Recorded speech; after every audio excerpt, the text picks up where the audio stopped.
I'm gonna say this one's AI. The first one's AI. Am I right? Oh no! You got me on that! Oh!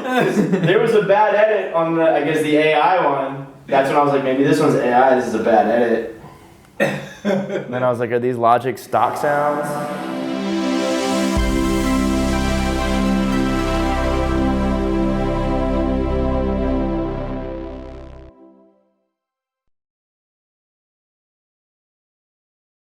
Welcome to What's After Next, where each episode we bring on a new guest to discuss strategy, innovation, and startups. Today I'm joined by Mike Zarin, serial entrepreneur, composer, and professional musician. As the founder of Synset Music, Mike has produced some of the most recognizable music in the film and video game industry. Welcome to the show, Mike. Thank you for having me. So before we get started, I know that you work in a very specific niche within that industry. Can you elaborate for us what that niche is and what that looks like? So since about 2005, I have been working in music for theatrical advertising, which really translates to trailers. So movie trailers and video game trailers do everything from sound effects to artist placement to original composition to the creation and licensing of a music library. And would you say that the industry has changed since you entered, or has it remained relatively the same? Yeah, my little niche is an ever-evolving industry, as is entertainment as a whole. So we shift and reform probably every 3 to 4 years in order to keep up with trends stylistically with film, behaviors of consumers and how they like to receive their entertainment, and as well as just trends in music. Okay. So yeah. And so what would you say have been some of the key disruptors, the things that have actually brought about those changes? The key disruptors in our business so what happens in trailers, I think the most common disruptor is when there's a trailer for a film that does so well that it resonates beyond the trailer itself and sometimes becomes bigger than the film. And so when that happens, everyone follows suit. Every marketer in film points at that and says, I want that, I want that. And then eventually that becomes cliche. And then they say, I want what that did, but I don't want that.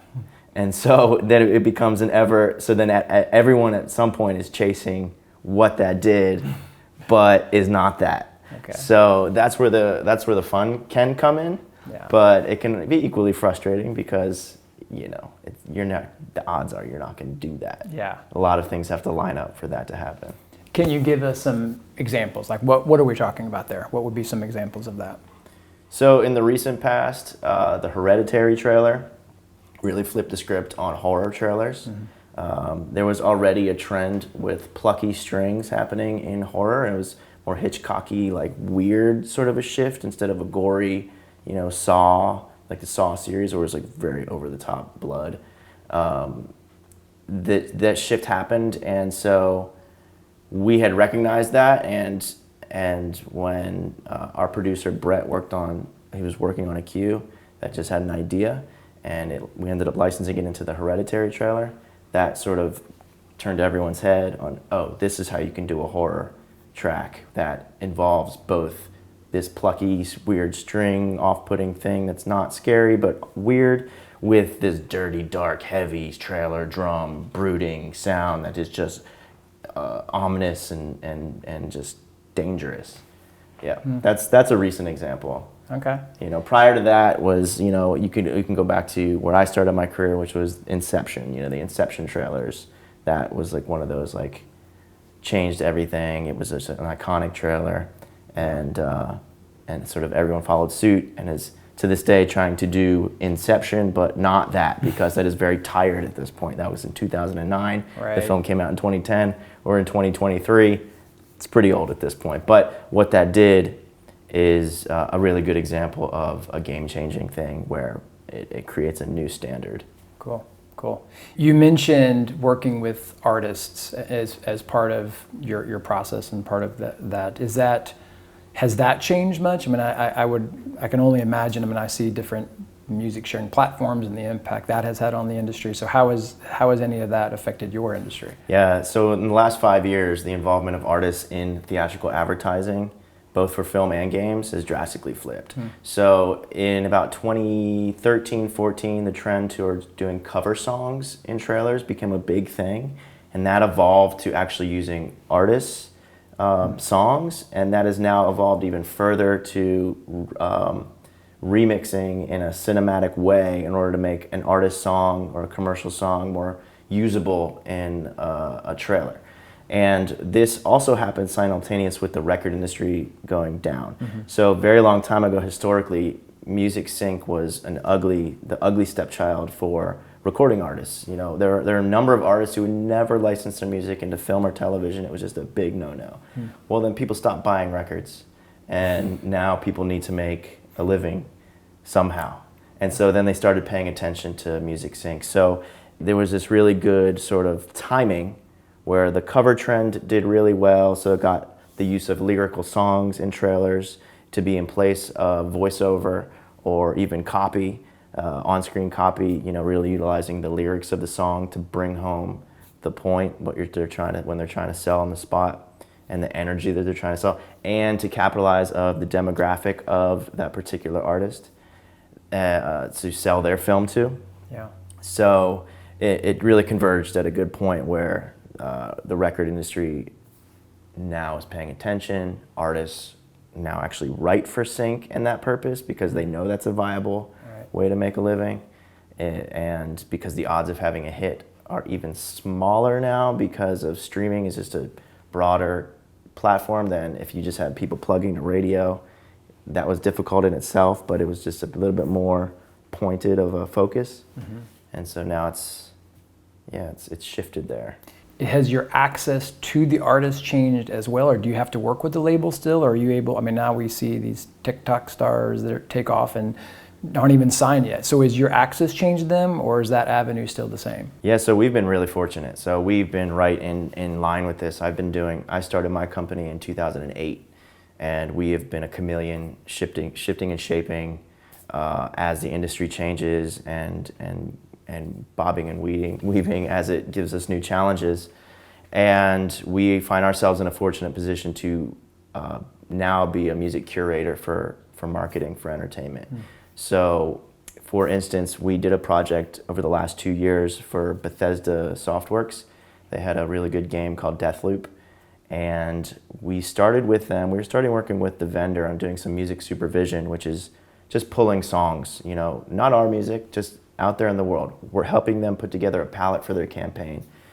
And then they hit us up with this Deathloop project, and they wanted this James Bond type thing. And we had opened up an artist and label services division to really take advantage of this new trend where, like I said, everyone's open to get their stuff placed into trailers. People are open to listening to artists, so we are in that position to do it. So we were already in conversations with some incredible artists, you know, talking about trailers. And so it synced right up that we wrote a song, original song called Deja Vu, with an artist named Fiora, and it did really well. It ended up winning a lot of awards. They ended up using it on the soundtrack for the game. We ended up doing a suite of 2 more songs. We worked with an incredibly talented singer named Lady Blackbird, and just beautiful music, harkening back to 60s spy movies. Yeah. Did really well. And then that brought us up to another project. We're in the midst of working with them that it's too early to say what it is. We're deep in it. However, we are actually working with very well-known rappers, very well-known hip-hop producers, and their label. Wow. And so, because we understand the creation of music for this context, or for the specific use of getting people interested in playing a video game, that we can then take that, bring our producers and composers, their producers and writers, and the MCs or the singer, whoever it is, and we also speak the language of the marketers, and when they tell us what they're trying to do, they tell us something like the game itself is a voice. Well, what does that mean? Well, we know what that means, just by the nature of being composers. You know, we understand how to give a character a voice. And if the game itself is a character, well, we can give that a voice as well. So we really marry these worlds, and it's actually a really exciting time, to be honest with you. Yeah. Yeah. Are you a gamer yourself? I am not. No. I Okay. try.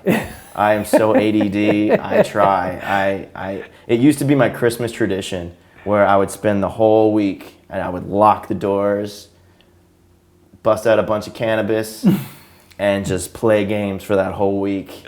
But these days, not so much. Can't do it. Yeah. So, I mean, obviously the video game industry is exploding and has now surpassed the movie industry in terms of annual revenue. For your business, how is that ratio? Do you lean more on one or the other, or is it fairly evenly split? Well, to be totally honest, we've leaned towards film for a long time. I did score a video game. I co-scored the entire soundtrack to Splinter Cell Blacklist in 2012 for Ubisoft games. But since then we diverted, and I wanted to focus more on trailers because that detracted from us, and our main clientele were the film studios. Walt Disney Studios is my best client, followed very closely by Universal Pictures and Warner Brothers and then Paramount. And so we just did so well with them. However, in the pandemic, that all vanished. And so we had the very good graces of building this great relationship with Bethesda Softworks, to where we're now working that video game stuff, because even since I did Splinter Cell over 10 years ago, I've always loved video games, and my team has always wanted to do more video games. And now, fortunately, we've got a couple good hits that we're going back into that world. That's great. Yeah. Now, when you did the Portal movie music, right? Where does that fall? Because it was a movie, but based on a video game. What was that experience like? That was actually pretty cool. So with Portal, that was created by a guy named Dan Trachtenberg, and since Portal, Dan's actually was able to springboard from the success of that, and he is doing some great work. He did the Cloverfield series, and I know he's in development of some other really good stuff that's coming out soon. And he just hit me up. He cold emailed me. He liked my work on Inception and just called me and said, "Hey, would you be interested in doing this?" I had never scored a short film ever. In fact, even before I did Inception, I never scored anything in my life. Wow. That was the very first thing I ever scored, and it was worked out. So he hit me up, we did that, it was a lot of fun, and I think it's a really cool piece. It was all music, there's no dialogue, no nothing. It was all music, so that was really interesting. And you composed all of it? Yeah. That's cool. Yeah. Very cool. In the past, when you and I have talked, you've really stressed this, both the music and the business, and I know your background was in business, specifically in music business education. So, and earlier you mentioned how, as the industry has changed, your company has been able to kind of bob and weave. So two questions. One is, as you go about your sort of just daily activities, what is that ratio that you use for sort of the art and the music side and the creative piece versus the business side? Like, how do you split your time and your mind to do both of those? When we first started the company, it was really so I could be a composer. I started it because I knew the business. I started a film trailer division really as a sales guy for another company, and I found a lot of success being their business development leader. And so I understood the business, I had the networks, I just wanted to be a composer, and I knew the splits, and I wanted to own it. So I went and did it myself, and that was the impetus. And eventually, because we did have some good early successes, I wanted to build it bigger. So I hired more composers, and I brought on a salesperson, and then eventually a business manager, so I could offset doing all the books. I was running the QuickBooks, I was doing everything, negotiating the licenses, running the QuickBooks, producing the sessions, overseeing the composers, making sure the sales was happening. I was doing it all. And after quite a while of doing that, I naturally burnt out. So I was actually looking to sell my company. I was like, I'm over this. And as I was doing the rounds, meeting with potential buyers, everyone was kicking tires, there weren't really things lining up. They wanted me to come in and run their company, and I was already burnt out of running a company. So in 2018, I decided to really study infrastructure design so that I could offset the workload, because I was losing the creative side because I was so focused on the business side.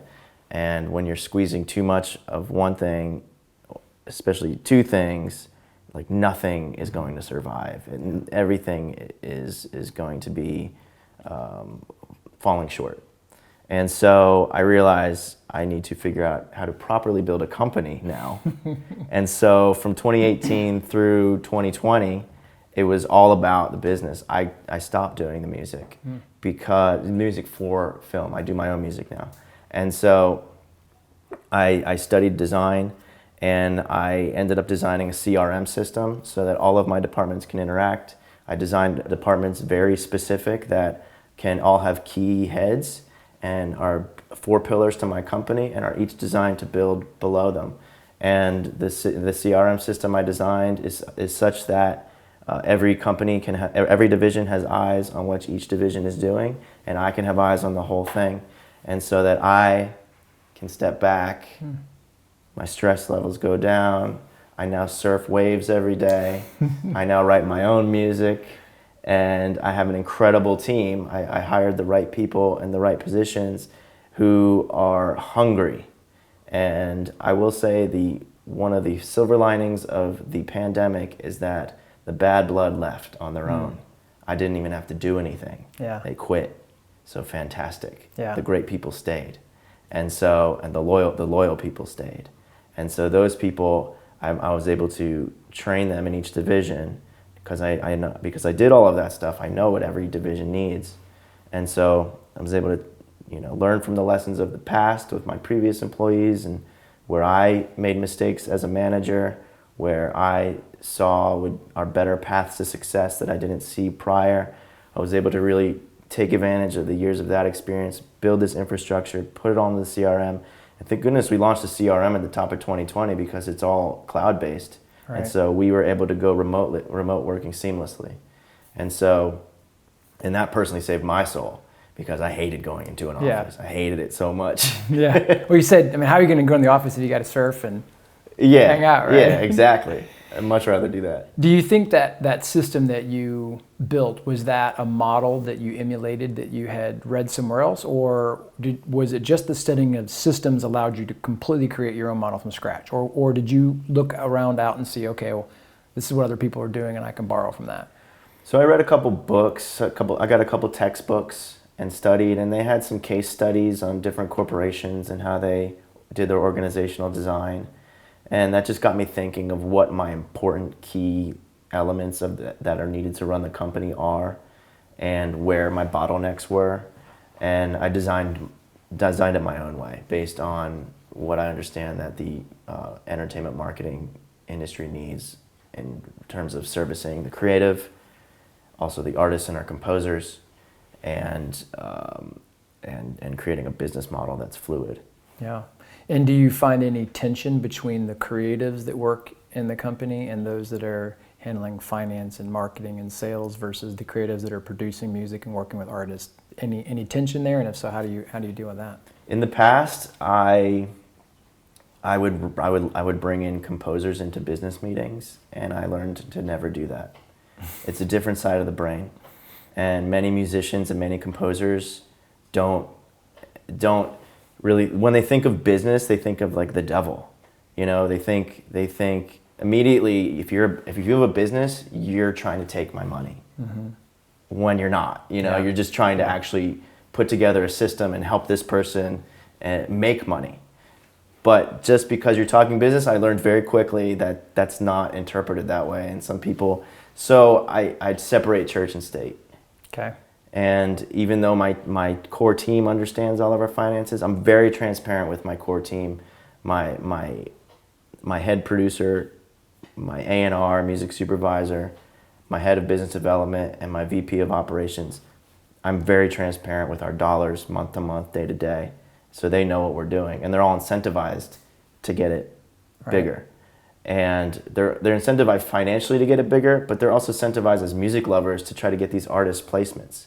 And so I have people on my team that understand both of those things. Now, again, it's many creative minds just don't see that sort of structural thing. Yeah. And so I just choose not to And unless they have every right to audit me, Right. you know, come on. I always say, come audit me, like, go for it. But I'll be transparent to you as well, you know. But you're saying so far they actually appreciate not having to be involved in that aspect and get to focus on the creative and know that they're taken care of. That's cool. Yeah. You know, when I think about just the history of music, now I'm taking a broader, view of music, not just within your niche, but it seems like there's always been those who have resisted technology. And even from back in the days when people thought it was, they couldn't believe you were actually going to record the music and put it on, even on a vinyl or whatever it was. And it seems like at every time there's some new major technological innovation, there are those that resist it. So just would love to hear your thoughts on the convergence of technology and music, whether it be on the production side or whatever. Is that something that you typically embrace, or is that something that you are maybe a little more old school on? Well, I think in general, people are attached to what they grew up with. It's a bit of nostalgia, and also it's what you learned. It's what formed you as a person and your understanding of the world. So that's why people, when it comes to music, they always think the music today is not as good as it used to be. It doesn't matter what era. The fact of the matter is it's just as bad as it is today as it was back then. Right. And it's just as great. Yeah. Yeah. So with that said, people don't want change. I am not that person. Change is necessary in the entertainment business. I am Madonna in that way. You have to be a chameleon. You have to be flexible and fluid. You need to be a stern business person and understand your worth, your value, the core structure of the business, and have a clear vision on how to get from here to there. But you got to understand that from here to there, we're not selling widgets, and we're not doing nuts and bolts. They're not very simple things that are just going to be exactly the same for hundreds of years. Yeah. This is a very fickle industry with personalities and ego and trend and different just factors. And whether it's technology or socially, the things just change. Yeah. And if you don't embrace that, you're dead in the water. And when it comes to technology, 100%.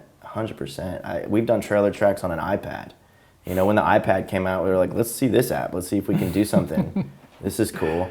It doesn't matter, because the only thing that matters when it comes to the music, the only thing that matters is what's coming through that speaker. It doesn't matter how you make it. I don't care if you have the beautiful Neve preamp or if you did it on your iPhone. If it sounds like shit in that speaker, I don't want to hear it, and no one else wants to hear it. Right. Unless it's supposed to sound like shit. If it's supposed to sound like shit, if you're doing some if you're a punk rocker or indie person, or if you're a screamo rap person and you just want to distort the shit out of your vocals and distort it 808, it doesn't matter how you made it. It's supposed to sound like that way, and if that knocks, it knocks. Yeah. And if someone wants to use it, they're going to use it. Yeah. Right? So it doesn't matter. So technology is just the means to the end. And how do you? So obviously, as a business owner, you don't want to be chasing the trends. You kind of want to be riding that wave, right? Not always necessarily the first mover, because sometimes that can hurt too. Mm-hmm. How do you ensure that you and your company are on trend, or at the front end of that trend versus trailing behind everybody else? Yeah, well, it's a bit of a horse race, and there's been moments where we are trailing behind. I won't lie. There's been moments where we're way ahead.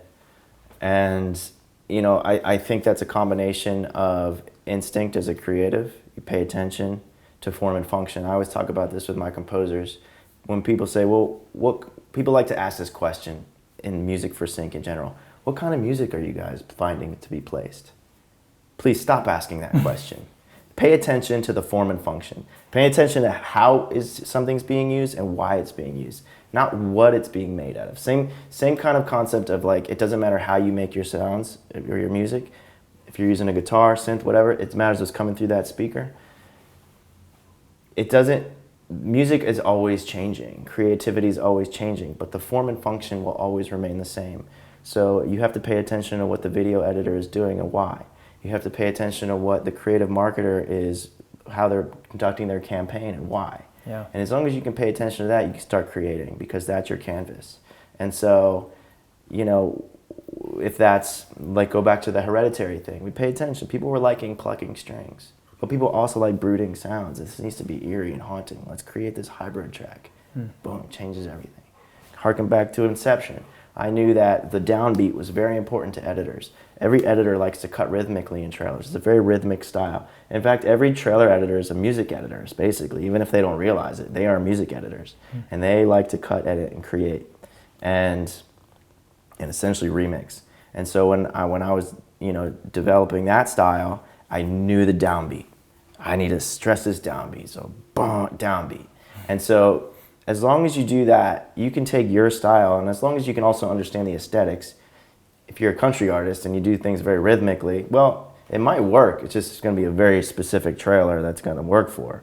And the odds of you finding a home for that song are very low. But if you can just pay attention to the form, the function, then it's good. Yeah.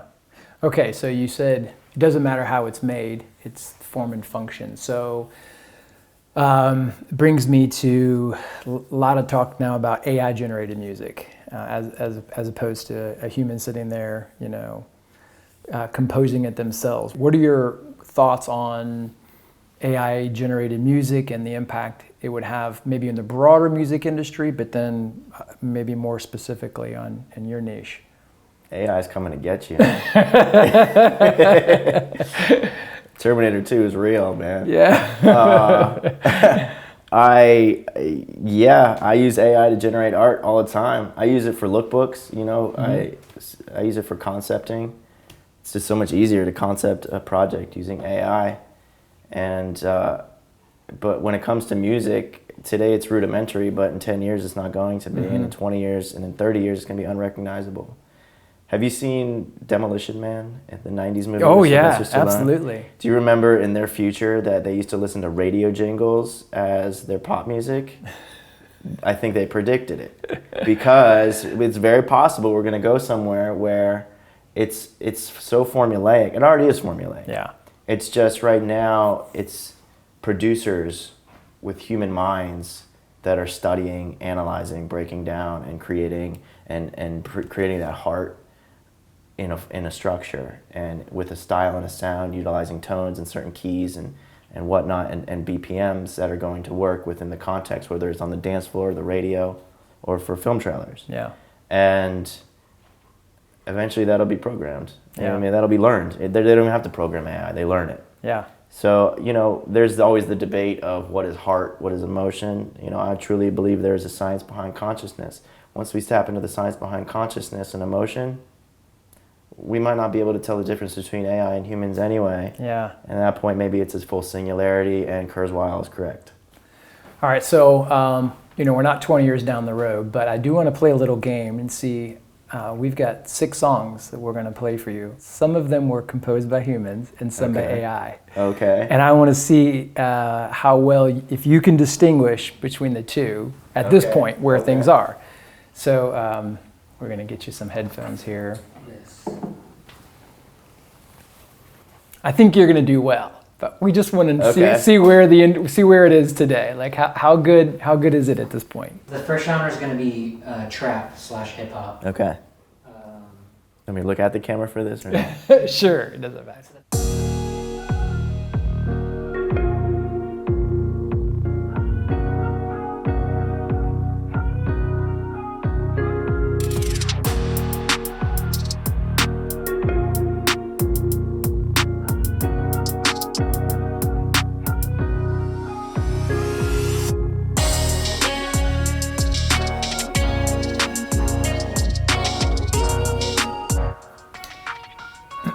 So we're going to hold off on the answer until you hear the second one, and that way you can. I need to A/B that. Yeah.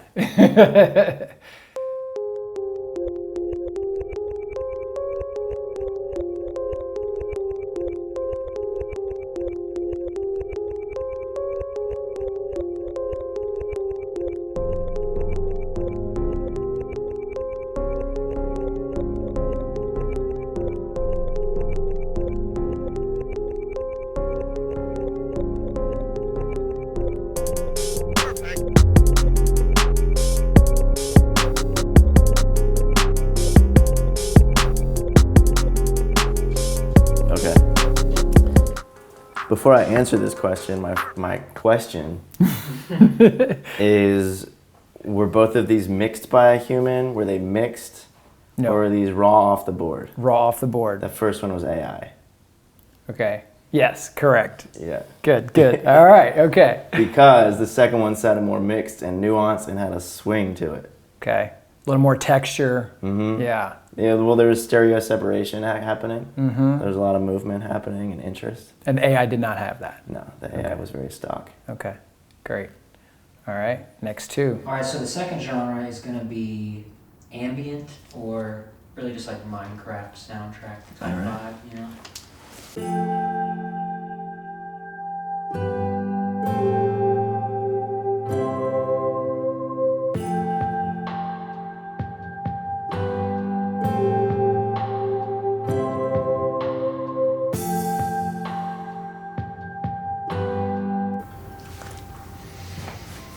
All right, and here's number 2 coming at you.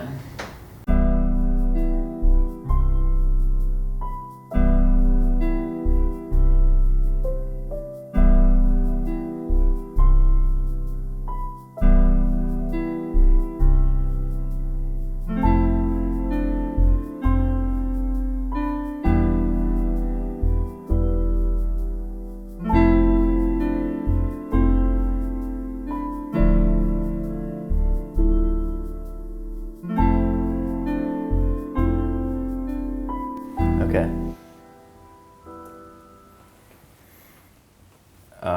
I'll ask you this question, so I'm not asking you this question. Right. For the one that's done by a human, is that the same human? Yes. Okay. The second one was a human. Is that correct? Yes. Yeah. Okay. Well, here's the thing. Okay. I can hear your mixing style. I can There you go. I can hear where your bass is sitting, and I hear your stereo spread, and I hear use of the flow of the rhythm. Okay. Nice. That's good. That's good. I didn't account for that. That's why I knew it would be good. If I were to do this, I don't think I would be nearly as successful at it because I wouldn't know those things. But that's why I thought it would be really good to have someone who does this for a living, who Right. could pick up on those things. I would not. Obviously the music composition is different, but the big difference maker is the richness of the mix. Whereas I think if that AI track was mixed, if Wyatt had mixed the AI track, then it'd be a little bit more confusing. Okay. Because the only difference would then be the swing of Wyatt's tracks versus the stiffness of the AI tracks. But there's no reason a person can't be stiff in their composition. Right, right. And I wonder if the AI could be taught to be less stiff. Definitely. Definitely. Yeah. Okay. Yeah, I mean, can you teach an AI blues, right? It's Yeah. like teaching a German blues. They're so specific, right? Right. You know, it's like, this is like the future German. You know, like... Shout out to all you German Shout out to blues Germans. people. No hate on the Germans. But that culture is very specific. You know, Americans, we stumble upon notes and we say, oh, that sounds good, keep that in. That's actually it might even be the main thing we stumble upon. Germans is very calculated. It's very much, and if it's different than the original, even the original might have been a mistake, the second one is a mistake. You know, and obviously that's a very broad generalization. Yes, yeah. I know what you're going for though. But stylistically. Right. You can teach a German the blues. You can teach AI anything. All right. Sweet. All right, last one. All right, so last genre, this is my favorite genre of music, and it's called farming video game. All right. This is probably going to be the most difficult. So here's number 1.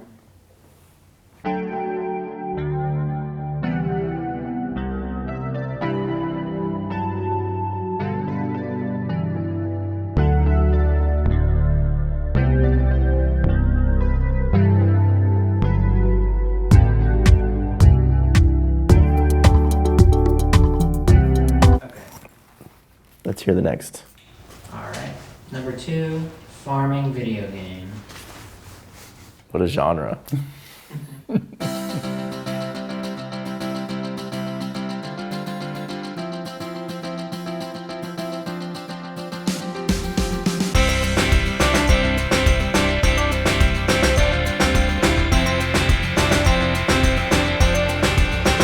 like this song.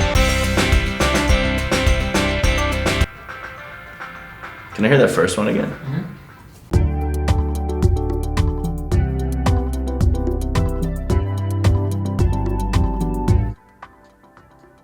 I'm gonna say this one's AI. The first one's AI. Am I right? Oh no! Oh! There was a bad edit on the, I guess, the AI one. That's when I was like, maybe this one's AI. This is a bad edit. And then I was like, are these Logic stock sounds? And then that one was muddy in the middle. And you were like, the one you said I really like. Was the AI one. The AI one. Wow. I'm gonna go make a bunch of farm game music. AI. Wow, stumped. You did good though. Stumped on the farm game music. Yeah, it's I in some ways it's a little bit annoying, but like every time you turn on the TV or every article now is talking about the impact that AI is going to be having, not 30 years from now, but they're like, there was a presidential candidate who ran on the old platform.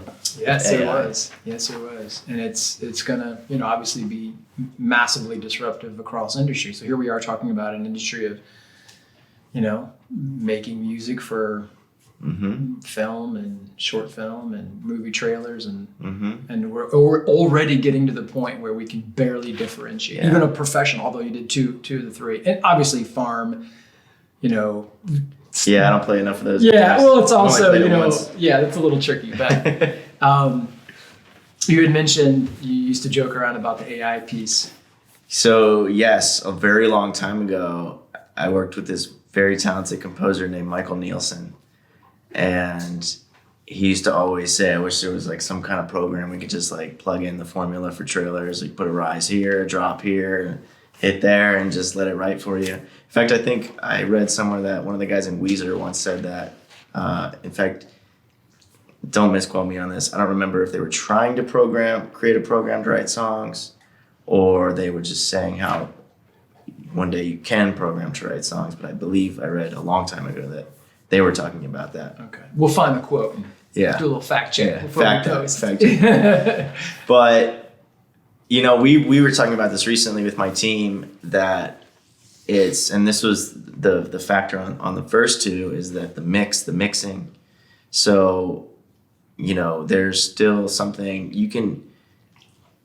even though I said before, it doesn't matter how you make something, like if it sounds like crap, and it's supposed to sound like crap, that's what it sounds like. But if it's not supposed to sound like crap, the mixing is the big difference maker. And so now it's very well possible that AI can become so evolved that they can run signal flow and take over where a person and diagnose, just the same as a mix engineer would say, I need to treat this sound through this processing chain. I need to carve this EQ out in order to make room for that. And do those very human decisions. Now, humans are very simple computational systems up here. We're very simple. And so who's to say that AI couldn't do that? Or AI would even care to do that?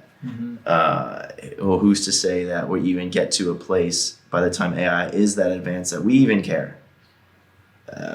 Who knows? I was listening to someone, they were talking about AI, that when AI becomes very prevalent, they were saying, I really wish I knew who this was. When AI becomes so ubiquitous in our world, that's when humanity can actually understand our emotions and stop being so calculated. Our tasks right now are so robotic anyway. Like the call service center people, even the engineers that are plugging up microphones, or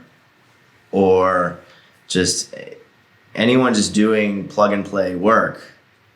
If you eliminate that, we have more room to grow consciously. Yeah. We have more room to expand ourselves personally. Whatever your version of surfing is, you can do that. Yeah. So I don't think it's a bad thing. We evolved. We're a species. We evolved. Before we were apparently living in trees, and now we knock down trees and build structures out of them. Yeah. And so using machines that didn't exist before. Yeah. And if they didn't exist we wouldn't be in this room. Yeah. If we didn't know how to make this, we'd not be painting a wall. If we didn't know how to utilize a tool, we would not have this guitar. We would have some rudimentary lute, maybe. And the lutes of old were really cool. Yeah. But now we can bang out thousands of these and everyone can have one because they're affordable. Yeah. You know, before not everyone could have one. This was like an object of royalty. Yeah. And now everyone can have them, or at least make one because they have the ability and the technology and the general understanding of how to do it because they've been around for so long. So if you put that into art, it changes. Yeah. You know, I started my career because I was able to start my career because we were making music in computers. And if it wasn't for the ability to have an orchestra in a computer, I would not have been able to start my career, start my company, and everything, because in the 90s, before the 2000s, if you didn't have a real orchestra and a budget to pay for it, you weren't doing anything. Mm. Now, there were some companies in the 90s that were early adopters to digital. You know, there's a company called Immediate Music, which is essentially the grandfather of what I do. They were one of the first in the space of creating score just for trailers. And I know they utilized a lot of digital technologies in the 90s that were available. So that was early, but by the time I came along, there were sound libraries of live orchestras that you can manipulate enough to make sound real enough to do something, and choirs as well. And you can program what a choir is going to sing. Now, is it as good as a live one? No. But styles have shifted such that it doesn't matter anymore. Mm-hmm. Whereas 15 years ago, a digital choir sounded worse, but we had a hunger for a real choir. This year, no one cares about a real choir, so it doesn't matter if the choir doesn't sound as good, but it does sound as good because technology's improved. Point being is that we may not care. Yeah. Because all things shift. You know, we may we may destroy ourselves in some sort of war, and then it's all back to zero. Right. And all digital technology is gone. Yeah. And then we're back to figuring out how to even write. Mm-hmm. You know, it could be a complete net zero. And so, who knows? Yeah. Who knows? But the fact is, it's evolution. We evolve. Creators will create. And I think the true creators work within their limitations. Yeah. And business will always find itself. You know, I think about this with business all the time. I think about this with people who are so gung-ho on old technology remaining, you know, utilizing, say, if we knock that out, our economy will die, like the fossil fuel industry, for instance, right? Wherever there's people, there's going to be an economy, period. Mm-hmm.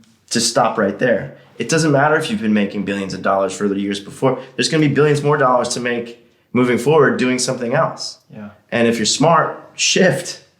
Yeah. You know, shift. Yeah, exactly. Like, shift and adapt. Adapt. Don't be so stubborn. And where there's people, there's business. And where there's business, there's creativity. Because even if you're not a musician or an artist, if you're a business person, an entrepreneur, you got to be creative in that capacity. You got to find an opportunity, find a void in the market, find something that is either very obvious that people want because they're asking for it, or something like a Steve Jobs where you know someone's going to want it, but they might not know. Yeah. So bring it on. Yeah. That's what I say. All right, so to that, in an upcoming episode of What's After Next, I'm going to be interviewing ChatGPT, which is a new chatbot technology. Elon Musk, I think, someone was talking about it. Everybody's talking about it. Yeah. It's built on OpenAI. It's built on their third generation language model. They, about a month ago or so, opened up the demo.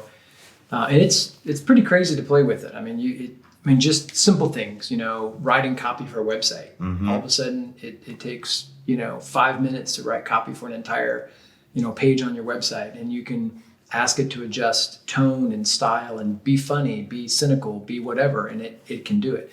So we'll be interviewing using some text to voice technology. We're going to be interviewing it. That's cool. So I wanted to ask you, yeah. What's a question you would like to ask the AI about, this specifically around your industry? Do you have any questions about how what it thinks about your industry, or how it might approach it, or what the outcome could be there, the implications of AI in your industry? I honestly don't think that AI is going to have the answers today. I don't care how advanced that ChatGPT is.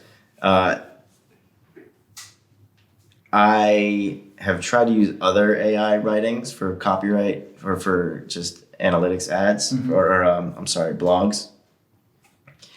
And they just pick random select information from the internet that doesn't make any sense in the context of a nuanced industry such as film marketing. Mm-hmm. And so I don't think it's going to, I'd be shocked if it did it. I think what I would ask it is I would ask the first thing that you asked me, except in the context very specifically to film advertising.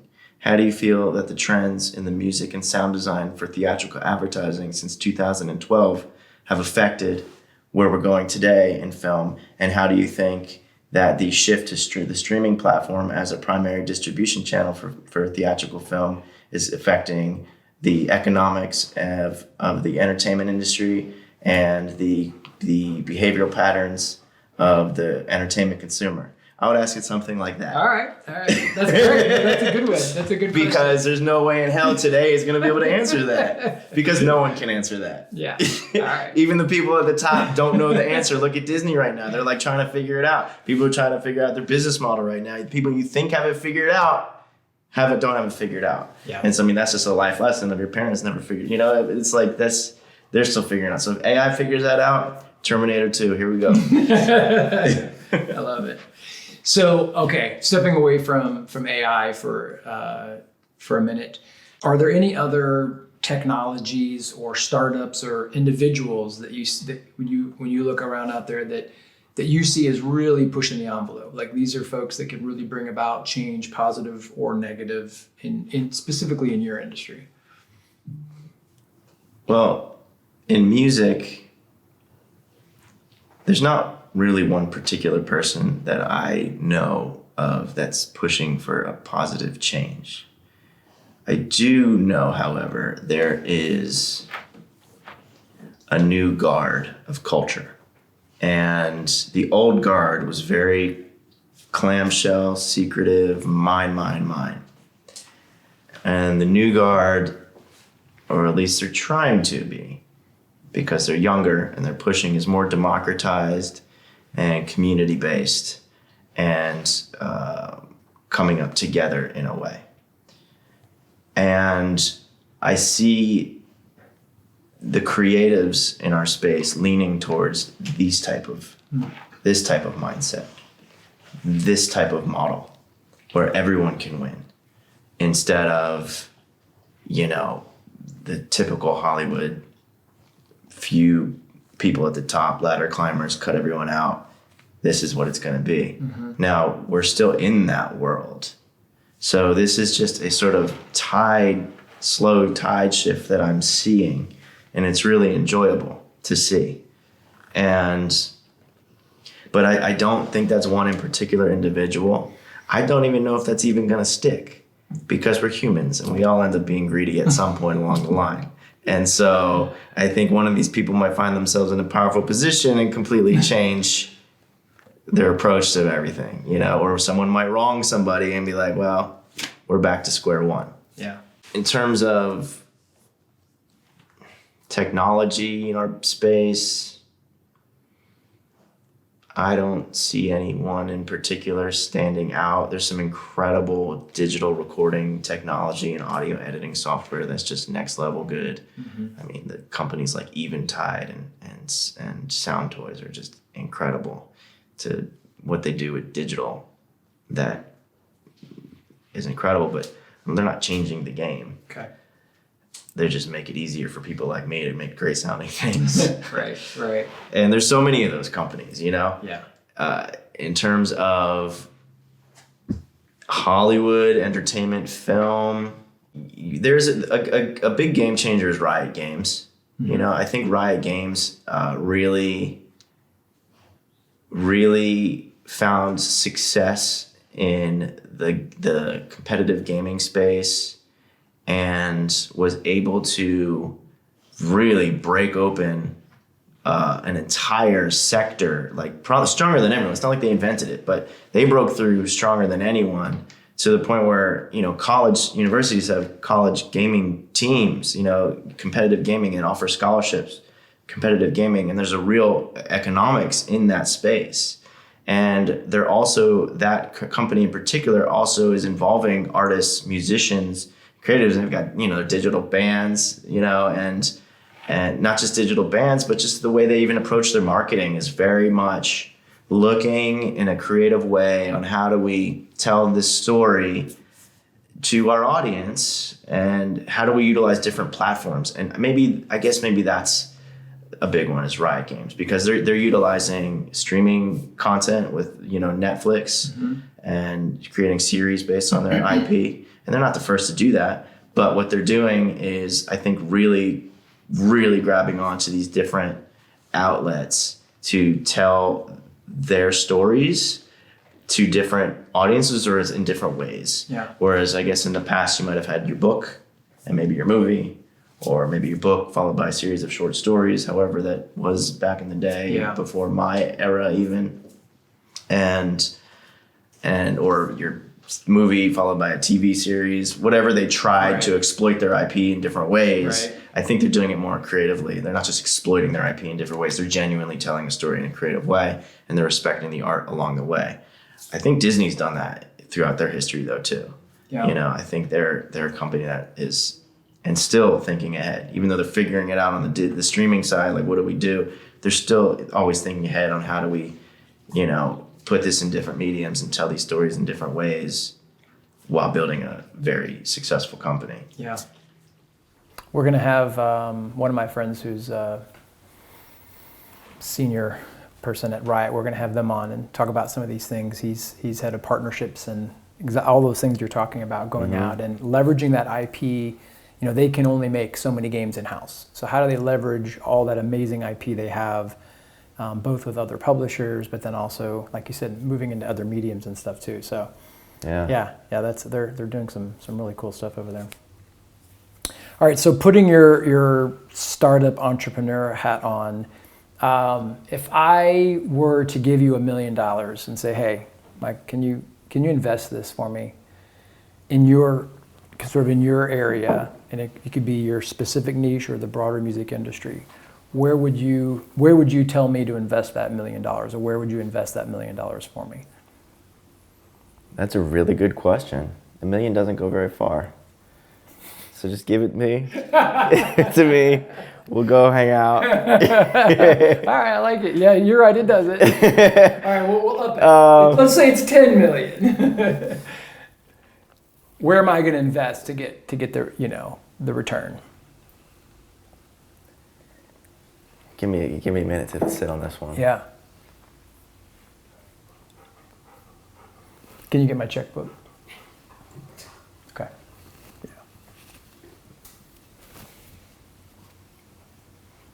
Yeah. I can answer this in two ways. Okay. If you gave me $1 million+ to invest, I can answer it in two ways. I could tell you what I would do for Sensit Music. Okay. What that would help us to put fuel in the tank of things that we're doing. Mm-hmm. Or I could say what in the general music industry would be a good thing to invest in. So for me, I would say give me that money, and I'm going to give my sales rep an unlimited expense account, and we are going to entertain this entire town every day of the week. And that's all we'll do, because we've got it all dialed in already. Nice. All right. It's a party in LA. I said it only because I just increased her monthly like pretty high. Okay. All right. Now that we're coming out of the pandemic, it's like we're just throwing oil onto that flame. I've got the creatives. I've got an incredibly creative team. So now I'm just like. So just marketing dollars. Just go get More it. marketing Just go dollars. get it. No, marketing dollars are wasted. Okay. Marketing dollars, that's just going to burn your money away. So when you say entertain them, though, you're still, you're ultimately trying to raise your it's a PR type thing, right? You're trying to raise awareness. I'm talking about more one-on-one relationship building. Oh, okay. I'm talking about pure business development. Business development. Yeah, Okay. pure business development. Where can we take this incredibly talented team, and where can we place them, and what campaigns have room for someone like us, for us specifically, I should say, to come in and really help them. And that does take a lot of recon. Okay. And that takes a lot of cutting through because there's when it comes from the perspective of our client, we are a dime a dozen. When it comes from our perspective, we are one in a million. And so we need to put in a lot of time and energy to show people how we are one in a million. We don't want to talk about it. You can talk about it all day long. I don't like to talk. Even though I'm talking right now, I prefer to show. Okay. And so that's what I would do with your money. Okay, great. All right. If I was to start a new music entertainment company, I would create a creative farm. I would create a creative community. I would actually create a physical space, much like a Google space, but more like this, more like a house. And like what a lot of the YouTube creators are doing, where they just have houses of creators and they're together just making stuff. I would do a content house with multiple disciplines. You know, I have some friends that have a music house, and they produce incredibly wonderful pop music. And I've been watching them do this for over a decade, and it's awesome. Like, they just have a good time, and they just make music all day, and they make hit after hit, and they're just crushing it. But they already are in the old traditional model, and they work with a lot of big pop artists who have record contracts, and it's very traditional. Well, right now we're in a context of very democratized thing, and the labels are looking at TikTok. There are labels out there that are exclusively signing artists based on their TikTok. And TikTok's like a bit of a crapshoot, you know? It's like some things, if you've ever posted videos, some videos you'll post that you think are the best will do nothing. And in a traditional sense of placing music for radio, they might have done something. Some videos that you think are just whatever, you took 2 seconds, you put it together, you put it out, they blow up. And all of a sudden you found a voice that you didn't even realize you had. Well, there's a lot of throwing that shit against the wall right now. And I think if I was to put money into it, I would find the most creative people as singers, beat makers, composers, comedians, actors, illustrators, photographers, cinematographers, or DPs. I'd put all the writers. I would full on put money into scouting them, or at least creating some sort of platform for them to find us. And I would get all of them together and pay them a salary to make it worth their while, with a royalty percentage on the back end to incentivize them to do their best work they could possibly do. And they'll be coming out of wherever they are, out of their college dorm or their parents' basement or whatever the hell they're doing, or out of wherever they are, and psyched for the opportunity.